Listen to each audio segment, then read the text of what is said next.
بحثت عن زوج أرشد، لن تجدي مثل محمد. أعطته تجارتها كي تبصر ما يفعل أحمد، وتزوجها فتنامت دوحة حب لم تعهد. أنجب منها ووفاء للمحبوبة لم يجحد، فخديجة أول قلب آمن بالوحي ووحد. حين أتاها المدثر يحمل اقرأ ويردد، بخديجة أشرق صدق وبحسن الرأي تجدد. بالمال وبالود أتت تنصر أحمد وتسدد، وجزاها الله ببيت من قصب الأمن الأسعد. ولها المختار وفاها مثل خديجة لمحمد. Assalamu alaikum wa rahmatullahi ta'ala wa barakatuh, chers auditeurs et auditrices. Aujourd'hui, nous parlerons du voyage de négoce. Et commençons par la rencontre de Khadija bint Khuwaylid avec Mohammed sallallahu alayhi wa sallam. Quand elle eut atteint ses 40 ans, que vit le moment du départ des caravanes et qu'elle eut commencé à recevoir les candidatures des commerçants désireux de faire le voyage et à négocier avec chacun son salaire, elle entendit parler d'un homme dont tout le monde parlait dans les salons de la Mecque. Il n'était question que de sa droiture, son autorité, son honnêteté. Tous ceux qui avaient eu l'occasion de faire le voyage pour la série en sa compagnie pouvaient apprécier sa patience, son comportement admirable avec ses compagnons de voyage, sa grande sagesse dans la gestion des difficultés rencontrées. Quant à ceux qui ne quittaient pas la Mecque, ils pouvaient attester que jamais ils ne fréquentaient les endroits de débauche où se rendaient les jeunes Mécois pour s'amuser et boire. Khadija apprit tout cela et elle prit la décision de faire appel à lui pour qu'il fasse partie de la prochaine expédition qu'elle organisait pour la série. Elle envoya donc un émissaire à l'oncle de cet homme honnête et probe, Mohammed sallallahu alayhi wa sallam, et lui fit demander d'intervenir auprès de son neveu pour que ce dernier accepte de faire partie de la caravane. Abu Talib accepta de faire la démarche. Il convoqua donc Mohammed sallallahu alayhi wa sallam pour lui dire: « Ô mon neveu, je suis un homme pauvre et je me trouve actuellement dans la gêne, mais il se présente à moi une issue que me permettrait de te donner ce que je ne puis t'offrir actuellement. » Khadija, fille de Khuwaylid, t'a fait demander pour son commerce. Le salaire n'est pas très grand, mais il permettrait de faire face aux besoins quotidiens. J'ai entendu dire que si tu acceptais, tu recevrais comme salaire 2 chameaux moyens. Le neveu répondit favorablement et accepta avec le plus grand respect l'offre de son oncle. Il se rendit donc chez Khadija qui lui réserva le meilleur accueil possible. Elle, la femme connue par sa grande sagesse et sa beauté restait intacte malgré ses 40 ans, car l'inquiétude et la fortune protègent le corps. Ils s'installèrent donc l'un en face de l'autre dans le plus grand respect et la plus grande humilité. Khadija prit la parole: « Ô Mohammed, ce qui m'a poussé à faire appel à toi est ce que j'ai entendu dire au sujet de ta droiture, ta sincérité, ta probité et ta bonne éducation. Je t'accorde donc le double de ce que j'offre habituellement aux autres hommes de ton peuple. » Il répondit simplement: « J'accepte ton offre. » Cette rencontre s'était déroulée sans discussion ni complaisance. Khadija fut très touchée par ce qu'elle avait noté chez cet homme: la politesse, la bonne éducation, la modestie, la beauté physique. Elle qui avait eu l'occasion de voir beaucoup d'étudiants, ceux avides de gains, ceux qui enviaient l'honneur et la beauté, ou encore ceux qui se mettaient fièrement en valeur par leur capacité, leur personnalité ou leur appartenance sociale. Chez cet homme, elle n'avait absolument rien remarqué de tout cela. L'impression qui lui fit fut si forte qu'elle l'aima tout de suite et elle fut heureuse de cette rencontre. Quelques jours après, la caravane fut prête à partir. Mohammed sallallahu alayhi wa sallam participa activement aux préparatifs et il montra une grande habileté dans la répartition des marchandises. Il était très actif et aidait les esclaves et les assistants dans leurs tâches, alors que d'habitude le responsable évite de se fatiguer et d'accomplir les basses besognes. Ce fut là un premier signe. Au moment du départ de la caravane, Khadija recommanda à son plus fidèle esclave Maïsara de ne désobéir à aucun ordre de Mohammed sallallahu alayhi wa sallam et de ne jamais le contrarier dans un achat ou une vente de marchandises. Il devait simplement écouter et obéir jusqu'au retour. Il fit également des recommandations à tous les chameliers. Khadija assistait elle aussi au départ pour saluer tout le monde et elle resta jusqu'à ce que le dernier chameau eût disparu de la vue des Mécois. La caravane était cependant poursuivie tout au long du voyage. Un nuage faisait de l'ombre à Mohammed sallallahu alayhi wa sallam quand on faisait halte. Le nuage s'arrêtait également. Maïsara observait avec étonnement mais sans rien dire. Un jour vers midi, alors que toute la caravane s'était arrêtée pour faire une pause, Mohammed s'installa à l'ombre d'un arbre près d'une tour où vivait un moine. Ce dernier, qui s'appelait Nestor, jeta un coup d'œil par une ouverture de la tour.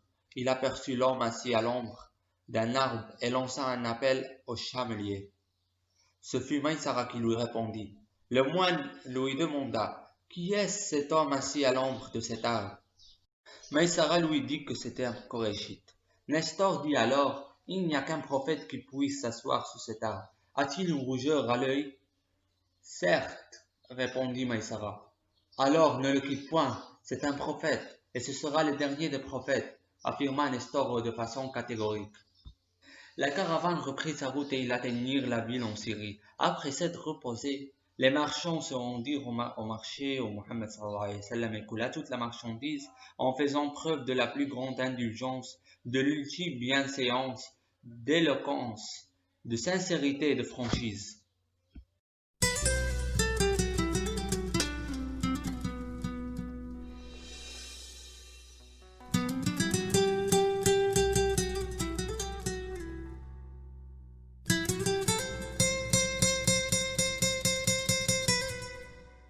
À un certain moment, il advint un désaccord entre lui et un acheteur quand celui-ci lui demanda de jurer par Lat et la Uzza, deux divinités adorées par les Arabes. Mohammed sallallahu alayhi wa sallam répondit fermement « Jamais je ne le fais et ne le ferai.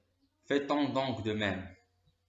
Le marchand ne discuta plus et affirma « Il sera fait comme vous dites. » Puis il se tourna vers Maïsara et lui dit « Par Dieu, cet homme est le prophète dont notre prêtre trouve la description dans leur livre. » Lorsque toutes les transactions furent achevées et la totalité des marchandises écoulées avec un profit double par rapport à ce qu'on gagnait habituellement, Mohammed sallallahu alayhi wa sallam acheta tout ce qu'il jugea nécessaire pour les Mécois. Puis la caravane reprit la route du retour avec les bêtes chargées de marchandises. Il faisait très chaud alors. Tout au long du parcours, le nuage accompagnait Mohammed sallallahu alayhi wa sallam pour lui procurer de l'ombre. Bien que la route fut très longue, les voyageurs ne ressentirent aucune fatigue et aucun malentendu n'eut lieu entre eux, tant leur chef, Mohammed sallallahu alayhi wa sallam, est bon avec ses compagnons de voyage, modeste dans ses attitudes, accordant toujours aux autres la priorité sur lui-même. Tous furent donc très heureux de ce voyage et formulèrent le vœu que tous leurs déplacements futurs en soient de même. Quand ils furent parvenus à la vallée d'où ils pouvaient apercevoir la Mecque, Maïsara recommanda « Ô Mohammed, rends-toi chez Khadija et fais-lui part de ce que Dieu a permis que tu fasses pour elle. » La caravane entra dans la Mecque et les chameliers firent s'agenouiller leurs montures. Tous les hommes de Quraysh étaient venus accueillir leurs marchands. Parmi eux se trouvait l'oncle de Mohammed sallallahu alayhi wa sallam, venu accueillir son neveu et le féliciter de son retour et bonne santé. Pendant ce temps, les femmes étaient montées sur les toits pour pouvoir admirer le spectacle. Khadija, quant à elle, se trouvait sur la terrasse la plus élevée de ses appartements, ce qui lui permit de voir Mohammed sur son petit chameau rouge. Elle put également voir le nuage qui lui faisait de l'ombre ainsi que son esclave Maïsara et tous les chameaux de la caravane. Ce spectacle lui fit très plaisir car elle avait pu remarquer que tout le monde était rentré sain et sauf.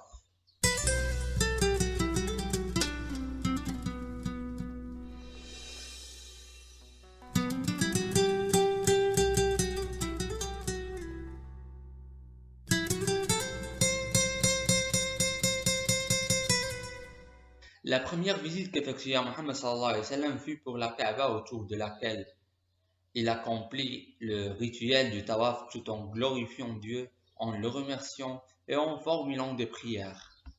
Pendant ce temps, Maïsara s'était rendu chez Khadija, sa maîtresse, très heureux, frais et dispos, ne montrant aucun signe de fatigue malgré le long voyage qu'il venait d'accomplir. Le voyant dans un tel état d'excitation, Khadija s'empressa de lui en demander la raison. Il se mit alors à lui raconter tous les phénomènes extraordinaires qu'il avait eu l'occasion de remarquer tout au long du voyage. Ce fut d'abord l'affaire du nuage qui n'avait jamais quitté Mohammed sallallahu alayhi wa sallam, ni pendant l'aller, ni pendant le retour. Puis il rapporta la bonne nouvelle annoncée par le moine Nestor, l'habitant de la tour, à savoir que Mohammed sallallahu alayhi wa sallam avait toutes les caractéristiques du futur prophète.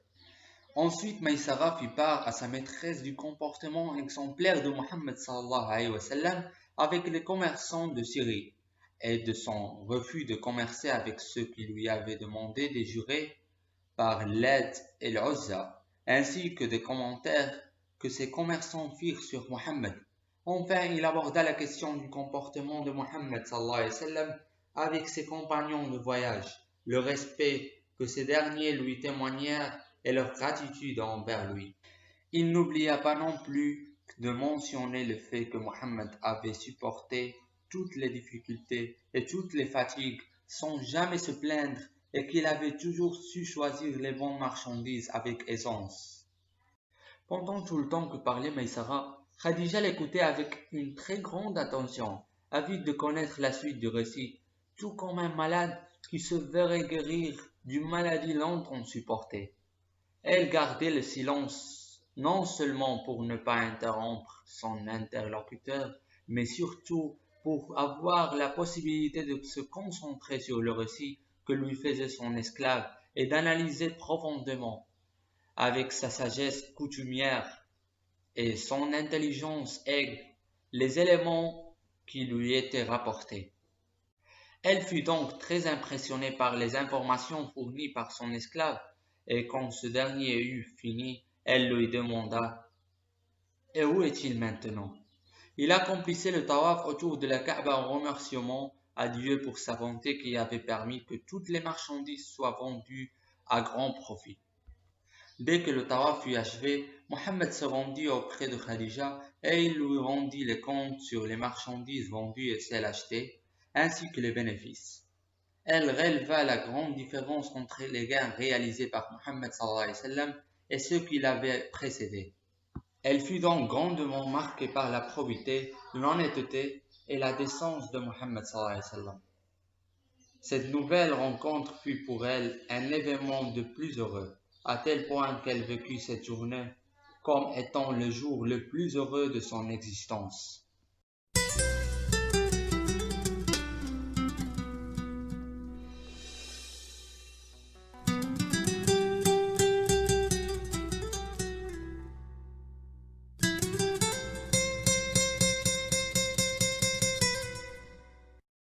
Un sentiment nouveau et inhabituel s'était insinué dans son cœur, ce que lui faisait vivre le grand bonheur de retrouver avec Mohammed sallallahu alayhi wa sallam. Quand les comptes furent faits, elle lui remit sa part beaucoup plus importante que ce qui avait été convenu, et que ce qu'elle avait jamais donné à ses prédécesseurs. Cependant, malgré tout ce qu'elle venait d'entendre et de vivre, certaines interrogations persistaient en elle et elle ne parvenait pas à se déclarer satisfaite. Angoissée, elle se rendit donc chez son oncle Waraqa ibn Nawfal, à qui elle fit part de tout ce qu'elle avait entendu et vu. À ces nouvelles, l'oncle fondit en larmes car il eut la conviction que cet homme dont il était question était celui dont parlaient les livres saints des religions divines. Il vit en lui les signes d'une future révélation et l'on affirme qu'à cette occasion, il composa quelques vers dans lesquels non seulement il reprenait certaines des informations communiquées par sa nièce Khadija, mais surtout où il annonçait les difficultés qu'allait rencontrer Mohammed sallallahu alayhi wa sallam dans les premiers temps de la révélation et surtout sa victoire finale. Tranquillisée, Khadija rentrait chez elle et elle se remit à réfléchir à tous les événements. Ce que lui avait rapporté Maïsara, les paroles de son oncle, le cas de cet homme qui deviendrait bientôt le prophète tant attendu de cette nation. Sa perception de Mohammed sallallahu alayhi wa sallam en fut totalement transformée et elle se mit à se demander si leur relation allait se terminer avec le marché qu'ils venaient de conclure ou bien si au contraire c'était plutôt le début d'une longue route commune. De plus en plus, sa droiture, sa probité, sa sincérité et sa foi l'impressionnaient. C'est un homme hors du commun, qui n'adorait pas les idoles, ne s'intéressait ni à l'argent, ni aux amusements auxquels se livraient tous les hommes de Quraysh, aussi bien les jeunes que les moins jeunes. Il avait également un physique attirant, un corps élancé, ce qui la fit penser au mariage, elle qui avait une quarantaine d'années, avec ce jeune homme qui ne dépassait pas les 25 printemps, elle la femme très riche. Sachant que de tout temps la fortune a eu une grande importance dans toutes les sociétés. Elle qui avait été demandée en mariage par les plus riches et les plus puissants de Quraysh, avec ce jeune homme pauvre, désargenté. Comment faire pour qu'une femme de son rang, à qui on venait présenter des demandes, devienne une personne qui demande à son tour,